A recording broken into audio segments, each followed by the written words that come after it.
नमस्कार दर्शकों, doctor speak कार्यक्रम के सजीव प्रसारण में आप सबका स्वागत है। साथियों, पिछले 2-2.5 वर्षों में महामारी का जो प्रकोप मानव जाति ने सहा है, इस स्तर का संघर्ष इतिहास के कुछ ही पन्नों पर हमको पढ़ने को मिलता है। पर आपदा कैसी भी हो, कितनी भी भयानक हो, मानव ने अपने आशा के बल पर सब पर विजय पाई है। वो विनाश पीछे छोड़ आगे बढ़ा है। आशा के दम पर ही कल था, आज है और कल भी रहेगा। और आशा का सबसे बड़ा प्रतीक है नया जीवन। आज की हमारी चर्चा का विषय भी इसी से जुड़ा हुआ है। आज हम चर्चा करेंगे पहला गर्भधारण और संबंधित सावधानियों के बारे में। चर्चा के लिए हमारे स्टूडियो में उपस्थित हैं नया रायपुर सद्भावना हॉस्पिटल की स्त्री रोग विशेषज्ञ डॉक्टर ज्योत्सना गांधी गुप्ता जी। डॉक्टर गुप्ता, आपका बहुत बहुत स्वागत है। सबसे पहले मैं आपसे जानना चाहूँगी कि आज के युग में जहाँ अक्सर पति पत्नी दोनों ही काम करते हों, तब अपने परिवार बढ़ाने का निर्णय वो कब और कैसे लें? बिल्कुल मेघा, आपने एकदम आज की जो सबसे ज़रूरी मांग है, आज के समय की मांग है, उसके बारे में ही प्रश्न पूछा है। देखिए, ज़िंदगी काम के साथ चलती है, तो ज़िंदगी बढ़ाने का जो डिसीजन है उसको काम के लिए क्यों रोका जाए। तो इसके लिए मैं ये बताना चाहूँगी कि हम भी अपने सदियों से जो एक प्रचलन रहा है कि बड़ी उम्र में शादी ना की जाए, बड़ी उम्र में बच्चे ना पैदा किए जाएं, वो कहीं ना कहीं सही है। क्योंकि एज ए गायनेकोलॉजिस्ट जो हम पढ़ते हैं और जो हमने अभी तक सीखा है वो भी यही कहता है कि 21 वर्ष से लेकर 30 वर्ष तक की उम्र का जो समय है वो गर्भधारण के लिए सबसे उपयुक्त है एक महिला के लिए। क्योंकि इस वक्त एक तो हमारे शरीर के जितने भी जो अंग हैं वो बिल्कुल सही तरीके से काम कर रहे हैं, उनकी कोई एजिंग नहीं होती।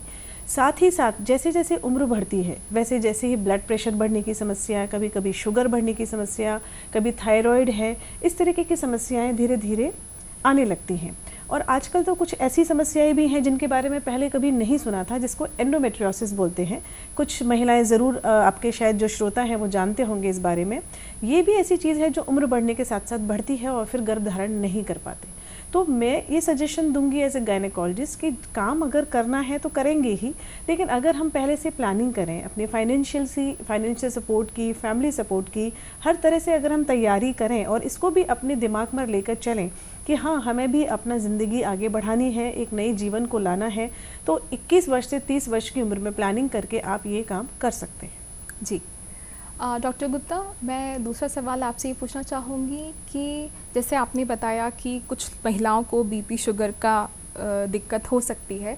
अगर ऐसी कोई समस्या किसी में है, किसी महिला में है और वो माँ बनना चाहती है या प्रेगनेंसी प्लान कर रहे हो, तब इन कोमॉर्बिडिटीज़ का प्रबंधन किस प्रकार किया जाए? जी, जैसे अगर हम महिला को पहले से कोई थायराइड की प्रॉब्लम है या महिला गर्भधारण करना चाहती है और उसे नहीं पता है कि उसको थायराइड है या नहीं, तो जब भी हमारे पास इस तरीके दंपति आते हैं जो प्लानिंग करना चाहते हैं प्रेगनेंसी की, इसको हम प्री कंसेप्शनल काउंसलिंग भी बोलते हैं, तो उसमें हम सबसे पहले महिला का शुगर, बीपी और थायराइड टेस्ट कराते हैं। तो अगर थायराइड महिला को है, कोई थोड़ा भी अगर थायराइड अगर उसको प्रॉब्लम है, हाइपोथायराइड स्पेशली, मतलब लो थायराइड की शिकायत है, तो हम सजेस्ट करते हैं कि एक टैबलेट जो उसको नॉर्मल करती है वो ज़रूर लें। कई बार ये भ्रांति होती है कि ये टैबलेट लेने से बच्चे को प्रॉब्लम हो जाएगी तो इसलिए ना लिया जाए। तो मैं ये बताना चाहती हूँ कि अगर ये टैबलेट नहीं ली गई और महिला गर्भधारण करे और उसको लो थायराइड है, तो वो बच्चे को मानसिक और शारीरिक रूप से बहुत ज़्यादा अफेक्ट करता है। तो हम ये सलाह देते हैं कि आप थायराइड का टैबलेट स्टार्ट करें, उसको नॉर्मल होने में 1 महीना कम से कम लगता है, उसके बाद आप प्रेगनेंसी प्लान करें। इसी तरह से अगर शुगर है, शुगर नॉर्मली इस उम्र में नहीं होती, लेकिन अगर ओल्ड एज महिला है, वो उसको थोड़ा सा भी 30-35 के आसपास है, तो हाँ, अगर माइल्ड शुगर है तो हम उसको लाइफस्टाइल से ठीक करने को बोलते हैं। अगर शुगर बढ़ी हुई है तो बजाय दवाइयों के हम इंसुलिन पे लाने के लिए बोलते हैं, क्योंकि प्रेगनेंसी में इंसुलिन सबसे ज़्यादा सेफ माना जाता है। किसी भी दवाई से ज़्यादा। इसी तरह से ब्लड प्रेशर बहुत ज़्यादा इंपॉर्टेंट है। ब्लड प्रेशर अगर महिला को पहले से ही बढ़ा हुआ है तो प्रेगनेंसी में उसको बहुत ज़्यादा ब्लड प्रेशर बढ़ सकता है और उसकी वजह से उसकी शरीर को उसके पूरी के पूरे बॉडी सिस्टम्स में चेंजेस आ सकते हैं, जिसकी वजह से उसको काफ़ी नुकसान हो सकता है और बच्चे को भी नुकसान हो सकता है। तो ब्लड प्रेशर कंट्रोल करना भी बहुत ज़रूरी है, लेकिन कुछ लिमिट तक। अगर ब्लड प्रेशर बहुत ज़्यादा है, हाई है, तो हम उस समय उसको गर्भ धारण करने के लिए मना भी कर सकते हैं। तो ये 3-4 चीज़ें जो हैं, sugar, thyroid, blood pressure, haemoglobin, ये आपका ज़रूर पता होना चाहिए आपको प्रेगनेंसी प्लान करने से पहले। जी डॉक्टर गुप्ता, मैं अगला सवाल पूछना चाहूँगी कि जैसे ही किसी दंपति को लगे कि गर्भधारण हो गया है, पहला कदम क्या हो? जी, गर्भधारण होने के बाद जैसे कि हम जानते हैं प्रेगनेंसी टेस्ट किट आजकल बहुत आसानी से उपलब्ध है मेघा, तो कोई भी दंपति ये टेस्ट घर पर कर सकते हैं। और अब जैसे ही अगर वो कोई फोलिक एसिड की टैबलेट, जैसे एक बहुत सिंपल टैबलेट है, अगर वो पहले से ले रहे हैं, किसी ने भी उनको सजेस्ट किया है, तब तो ठीक है। लेकिन अगर प्रेगनेंसी टेस्ट पॉजिटिव आ गया है तो एक डॉक्टर की सलाह अगर नहीं भी जा सकते हैं 7-10 दिन तक, लेकिन अपने लेवल पर भी एक सिंपल फोलवाइट की टैबलेट स्टार्ट कर देना चाहिए। और अगर आपको लगता है कि नहीं, ये हम नहीं करना चाहते हैं, तो आप तुरंत एक बार डॉक्टर से, अपने गायनेकोलॉजिस्ट से मिल लीजिए। उसमें वो एक सिंपल फोलिक एसिड का टैबलेट स्टार्ट करते हैं और प्रेगनेंसी जिस दिन आपकी डेट मिस हुई है उसके 15 से 20 डेज़ के बीच में हम एक सोनोग्राफी की सलाह देते हैं, क्योंकि वो सोनोग्राफी हमें ये बता देती है कि बच्चे का धड़कन आया या नहीं आया। क्योंकि बच्चे का धड़कन 6 हफ्ते में आ जाता है, पीरियड मिस होने के बाद 15 दिन अप्रॉक्सीमेटली। तो ये बहुत ज़रूरी है मेघा, क्योंकि पहले लोग बोलते थे अरे 3 महीने तक प्रेगनेंसी है तो मत जाइए, 3 महीने बाद डॉक्टर को दिखाइएगा। ऐसा नहीं है, क्योंकि अगर हम सोनोग्राफी पहले ही कर लेते हैं इस टाइम पर, और कुछ ब्लड टेस्ट जैसे मैंने बताया थायराइड वगैरह जो कि बच्चे को अफेक्ट कर सकते हैं, और आपने अगर पहले ये टेस्ट नहीं कराए हैं तो इनका ट्रीटमेंट जितना जल्दी स्टार्ट होता है बच्चे के लिए उतना ही फ़ायदेमंद होता है। तो पहली विजिट उनको कम से कम 15 से 20 दिन के अंदर ज़रूर डॉक्टर से मिल लेना चाहिए। जी डॉक्टर गुप्ता, एक बार मालूम चल जाए कि गर्भधारण हो चुका है, तब तुरंत ही क्या क्या सावधानियां ले लेनी चाहिए? क्या हमारे खान पान में, जीवनचर्या में बदलाव ले आना चाहिए? जी, खान पान में तो ज़रूर बिल्कुल बदलाव होना ही चाहिए, पर होता क्या है मेघा कि शुरू के 3 महीने कई बार महिला कुछ खा ही नहीं पाती है, पर फिर भी जितना पॉसिबल हो उतना लिक्विड डाइट लेना शुरू करना होता है। आप अगर नहीं खा पा रहे हैं तो जो आपको पसंद है वो कुछ ना कुछ ज़रूर खाना है। इसमें इम्पॉर्टेंट ये है कि हर 2 घंटे में अगर महिला अपने पेट में कुछ भी डाल लेती है खाने के लिए तो यही काफ़ी है। ऐसा कोई ज़रूरी नहीं है कि हमको यही खाना चाहिए, हमको वो नहीं खाना चाहिए। क्यों? क्योंकि बहुत बार हमारे टेस्ट एकदम चेंज हो जाते हैं, तो वो महिला की प्रेफरेंसेस होती है, मैं ये खा सकती हूँ, ये नहीं। तो हम बोलते हैं आपको जो पसंद है वो खाएं, लेकिन ऐसा ना हो कि भूखे पेट रहें, पहली चीज़। और दूसरा, जितना हो सके उतना हेल्दी फूड, जैसे कि आप ग्रीन वेजिटेबल्स हैं, प्रोटीन डाइट के नाम पर दूध, दही, और अगर नॉनवेज खाते हैं तो अंडा, मछली, ये सब चीज़ें शुरू कर दें। और जितना हो सके आप फ्रूट्स ज़रूर खाएं। ड्राई फ्रूट्स खा सकते हैं तो खाएं, नहीं तो अगर हम चना, मूंगफली खाएं तो भी काफ़ी है, उसमें भी अच्छा मात्रा में प्रोटीन होता है। दूसरी इंपॉर्टेंट चीज़ है कि अगर ये बोला जाता है कि एक्टिविटी कम कर दो, प्रेगनेंसी हो गई है तो अब धीरे धीरे काम करो, वैसा कुछ नहीं है। अनटिल अनलेस कि आपको कोई प्रॉब्लम है, आपका डॉक्टर आपको बताते हैं सोनोग्राफी के बाद कि आपके यहाँ कुछ दिक्कत है और आपको बेड रेस्ट की ज़रूरत है या कम काम की ज़रूरत है, आप अपना नॉर्मल रूटीन फॉलो कर सकते हैं। और बल्कि आप 32 वीक्स यानी कि 7 मंथ के बाद भी आप जैसे एक्सरसाइज करते आ रहे थे वैसे कर सकते हैं, एक्सेप्ट एब्डोमिनल एक्सरसाइज, लाइक जो पेट की एक्सरसाइजेज होती हैं वो सब छोड़कर आप नॉर्मल रूटीन में जा सकते हैं। लेकिन हाँ, थोड़ा आपको नींद अगर नहीं आ रही है तो उस पर ध्यान दीजिए। नींद सोना बहुत ज़रूरी है, खुश रहना बहुत ज़रूरी है। तो ये सब चीज़ें हैं जो आपको ध्यान रखनी है। जी डॉक्टर गुप्ता, आपने बहुत अच्छी बात कही कि जो हम खा सकें, जो हमको खाने में अच्छा लग रहा हो, हर 2-2 घंटे में एक नई माँ को खाना चाहिए, बिल्कुल, ताकि दिक्कत ना हो। जी डॉक्टर गुप्ता, ये देखने में आया है कि शुरू में महिलाओं को पेट में जलन, बहुत उल्टियाँ आना, मतलब बहुत ही ज़्यादा, इतना कि पानी भी अगर गया है तो वो बाहर आ जाता है। इसका क्या कारण है और इसका निवारण किस प्रकार हो? देखिए, प्रेगनेंसी में वॉमिटिंग होता है, ये सब जानते हैं, और कई बार हम इसको एक पॉजिटिव साइन की तरह भी लेते हैं, क्योंकि अगर प्रेगनेंसी आपके अंदर नॉर्मल चल रही है तो एक ईस्ट्रोजन हार्मोन होता है, वो इसका मतलब नहीं सही मात्रा में बन रहा है और उसी की वजह से महिला को उल्टियाँ आती हैं। लेकिन ये थोड़े लेवल पर अगर आती हैं तो ठीक है, महिला अपना काम कर पा रही है, दिन में 1 बार या 2 बार वॉमिटिंग हो गया तो हम बोलते हैं इतना ज़्यादा स्ट्रेस लेने की ज़रूरत नहीं है, आप जो खा रहे हैं खाते रहिए, 1-2 वॉमिटिंग होती है परेशान मत होइए। कई बार बहुत नॉजिएटिंग सेंसेशन होती है कि वॉमिटिंग नहीं हो रही लेकिन एक अजीब सी नॉजिया हो रहा है, तो उसके लिए एक सिंपल छोटी सी मेडिसिन आती है, वो हम प्रिस्क्राइब कर देते हैं, ठीक हो जाता है। समस्या तब आती है जब महिला पानी भी नहीं पी सकती और इतना ज़्यादा उल्टियाँ होने लगती हैं कि वो नहीं संभाल पाती। तो उस कंडीशन में मैं ये बहुत ज़रूरी तुम्हारे शो पर बताना चाहूँगी मेघा कि उस कंडीशन में हॉस्पिटल जाकर एक बार अपने डॉक्टर से मिलना चाहिए, क्योंकि जब डिहाइड्रेशन हो जाता है तो उसके बाद आप ये साइकिल एक बढ़ने लगता है, यानी कि अब आप कुछ भी अगर आप खाएंगे तो फिर से वॉमिटिंग होगी, तो वो डिहाइड्रेशन को ठीक करना ज़रूरी है। उस वक्त हम कुछ ड्रिप्स चढ़ाते हैं, कुछ इंजेक्शंस देते हैं, महिला को रेस्ट करने की सलाह देते हैं, और एक दिन अगर वो हॉस्पिटल में रहती हैं तो उसके बाद वो आगे के जो 15-20 दिन है बहुत अच्छे से निकाल लेती हैं। तो ये एक लेवल पे डिपेंड करता है कि किस लेवल की आपको वॉमिटिंग हो रही है। पेट में जलन की आपने जो बात बोली वो बिल्कुल सही बोली। हार्ट बर्न ऑफ प्रेगनेंसी बहुत ही कॉमन फाइंडिंग होती है, तो उसमें सिंपल डाइजीन सिरप होता है, वो आप महिला आराम से ले सकती है। उसको ये ओवर द काउंटर ड्रग है, उसके लिए डॉक्टर के प्रिस्क्रिप्शन की भी ज़रूरत नहीं है, वो एकदम सेफ है। लेकिन अगर फिर भी बात नहीं बनती है तो डेफिनेटली आपको डॉक्टर की सलाह से ही दवाइयाँ लेनी चाहिए।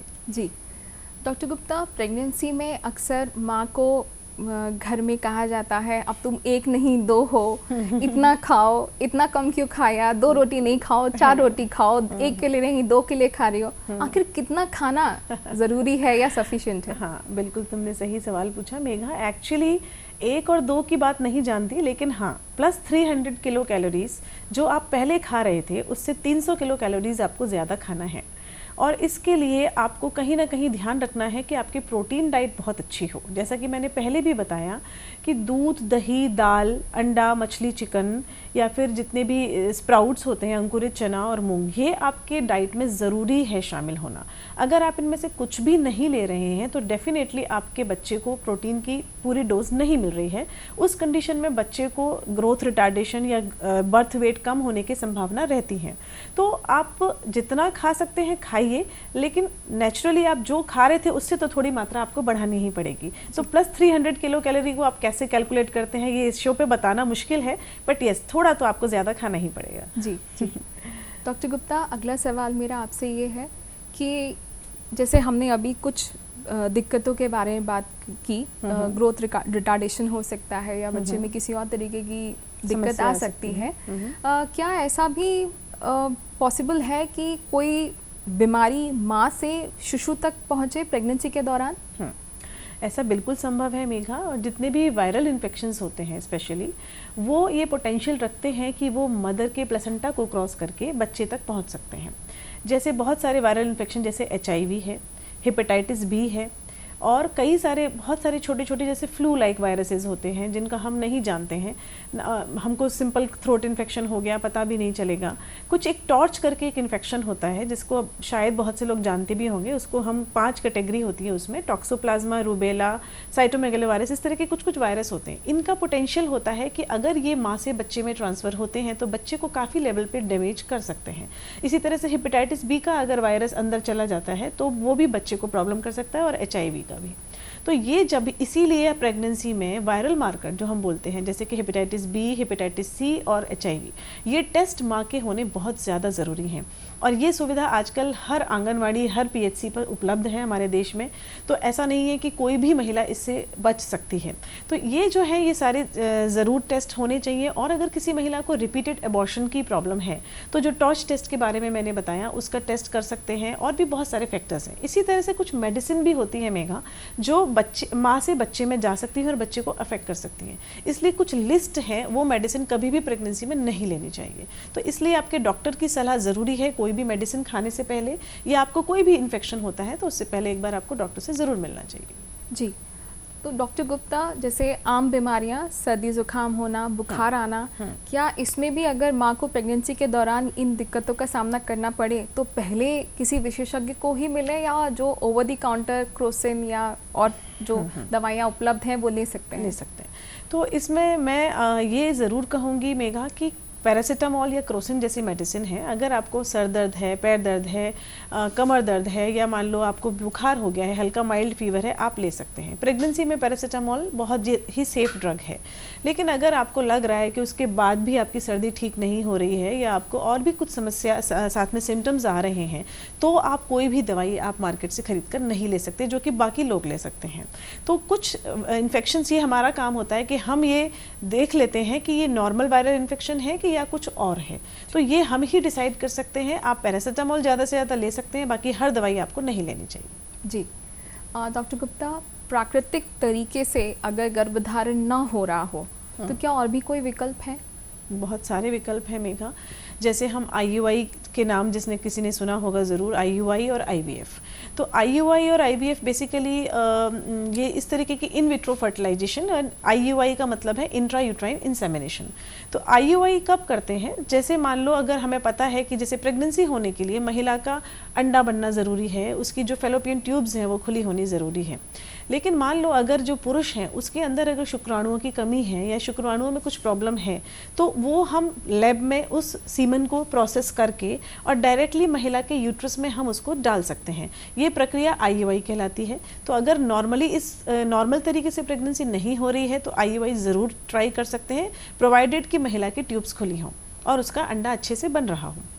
इसी तरह से अगर मान लो ट्यूब्स भी बंद हैं, ट्यूब्स किसी भी वजह से बंद हो गई हैं, जैसे आपको कभी बचपन में TB हुआ हो या कोई सर्जरी हुई है या कोई और प्रॉब्लम जैसे रिपीटेड इन्फेक्शन हुए, वजाइनल इन्फेक्शन हुए या कोई और रिपीटेड यूरिनरी ट्रैक्ट इन्फेक्शन हो रहे हैं, तो उस कंडीशन में हो सकता है कि ट्यूब्स ब्लॉक हो, तब IUI भी काम नहीं करेगा। तो उस कंडीशन में हमको इन विट्रो फर्टिलाइजेशन या ICSI करके जो टेक्निक्स अभी मार्केट में आई हैं, बहुत सालों से चल रही हैं, उन पे जाना पड़ सकता है और उनसे ज़रूर कहीं ना कहीं ये जो दंपति हैं वो संतान सुख प्राप्त कर सकते हैं। जी डॉक्टर गुप्ता, किस उम्र तक हम कोशिश कर सकते हैं कि प्राकृतिक तरीके से गर्भधारण हो, और लगभग किस उम्र के बाद फिर हमको ये समझ जाना चाहिए कि शायद प्राकृतिक तरीके से गर्भधारण नहीं हो रहा है और हम इन दूसरे विकल्पों की तरफ जाएं?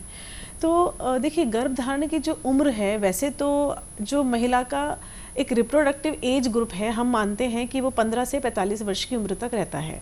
तो ऐसा तो बोल नहीं सकते हैं कि 40 के बाद आपको प्रेगनेंसी नहीं होगी, हो भी सकती है, लेकिन नेचुरली 40 के बाद नॉर्मली प्रेगनेंसी होने के जो चांसेस हैं वो बहुत कम हो जाते हैं। और अगर बच्चे होते भी हैं तो उनमें जेनेटिक डिफेक्ट्स होने के चांसेस बहुत ज़्यादा होते हैं। उसका रीज़न ये है कि जो महिला के जो अंडे हैं वो कब से बन रहे हैं, वो ऐसा नहीं है कि जब वो बड़ी हो रही है महिला तब अंडे बनने शुरू हुए। ये जो अंडे हैं ये तब से बनने शुरू हो गए जब महिला खुद अपनी माँ के गर्भ में थी, यानी जब वो पैदा भी नहीं हुई थी तब से ही अंडे बनने शुरू हो गए थे। तो वो अंडे आप समझिए कि उस टाइम से बनने शुरू हुए और 45 साल की उम्र तक उनका एज भी 45 हो गई। तो जैसे जैसे अंडे का उम्र बढ़ता है वैसे वैसे बच्चे में जेनेटिक डिफेक्ट के चांसेस बढ़ जाते हैं। तो ऐसा नहीं कह सकते कि 40 के बाद प्रेगनेंसी नहीं हो सकती है, बट इस तरीके के जो मैंने बताया जेनेटिक डिफेक्ट्स, जैसे डाउन सिंड्रोम का नाम सुना होगा आपने, वो होने की संभावना बढ़ जाती है। इसी तरह से 35 से 40 वर्ष की उम्र में भी अगर आपकी शादी अभी हुई है और आप 6 महीने ट्राई किए और बच्चा नहीं हो रहा है, तो मैं सलाह दूंगी कि आप और लंबे टाइम वेट ना करें कि हो जाएगा। आपको तुरंत 6 महीने के बाद ही अपने डॉक्टर से मिलना चाहिए, क्योंकि उसमें भी कभी कभी प्रेगनेंसी की संभावना कम हो जाती है। 30 से 35 वर्ष की उम्र की बात करें तो 1 साल तक हम देख सकते हैं कि 1 साल तक अगर प्रेगनेंसी नहीं हो रही है तो फिर हमको डॉक्टर से मिलना चाहिए। जी डॉक्टर गुप्ता, आपने IVF और IUI के बारे में हमको बताया, इसमें औसतन क्या है सफलता का दर? देखिए, IUI की जो सफलता की दर है वो लगभग ज़्यादा नहीं है, 15 से 20% ही मानी जाती है। और जो IVF है वो अच्छे से अच्छे सेंटर की अगर मैं बात करूं, बहुत अच्छे सेंटर्स भी हैं इंडिया में, तो मैक्सिमम 50% होती है, यानी कि और औसतन अगर आप बात करें तो 30 से 40% ही होती है। जी डॉक्टर गुप्ता, कुछ महिलाओं में प्रेगनेंसी के बाद भी खून का रिसाव होना, या जिसको हम स्पॉटिंग कहते हैं, वो उसकी शिकायत रहती है। ये क्यों होती है और इससे क्या बच्चे के ऊपर या माँ के शरीर के ऊपर प्रभाव पड़ सकता है, और ऐसा अगर देखने को मिले तो माँ को क्या कदम उठाना चाहिए? हाँ, शुरू के 3 महीने में अगर स्पॉटिंग या ब्लीडिंग की शिकायत हो रही है मेघा, तो उसको हमेशा नॉर्मल की तरह ट्रीट नहीं कर सकते। बहुत बार ऐसा होता है कि जो जिस दिन आपका पीरियड का डेट है, अगर उस दिन स्किप हो गया, पीरियड नहीं आ रहा और आपको प्रेग्नेंट है और थोड़ा बहुत अगर स्पॉटिंग हुआ है, तो वो आप कह सकते हैं कि हाँ ठीक है, वो हम एक प्लेसेंटल साइन होता है, उसकी वजह से ब्लीडिंग हो रही है, हम उसको नॉर्मल मान सकते हैं। बट अगर आपको लगातार स्पॉटिंग हो रही है तो ये कहीं से भी नॉर्मल नहीं है, क्योंकि इसके वजह क्या क्या हो सकती है। पहली वजह हो सकती है कि आपका जो बच्चा अंदर है वो अभी नॉर्मल विकास नहीं हो रहा है, यानी कि अगर वो 4 से 5 वीक के बीच में उसको जिस तरीके से बढ़ जाना चाहिए था वो नहीं बढ़ा है, वो 4 वीक्स पे ही है, या 5 से 6 वीक पे आ जाना चाहिए तो 5 वीक्स पे ही है, यानी डेवलपमेंट नहीं हो रहा है बच्चे का, तब ब्लीडिंग होती है। और ये जो ब्लीडिंग का कलर है वो नॉर्मली ब्राउन या ब्लैकिश होता है, तो उसको महिला को कभी भी नॉर्मल नहीं लेना चाहिए और तुरंत डॉक्टर के पास सोनोग्राफी कराना चाहिए।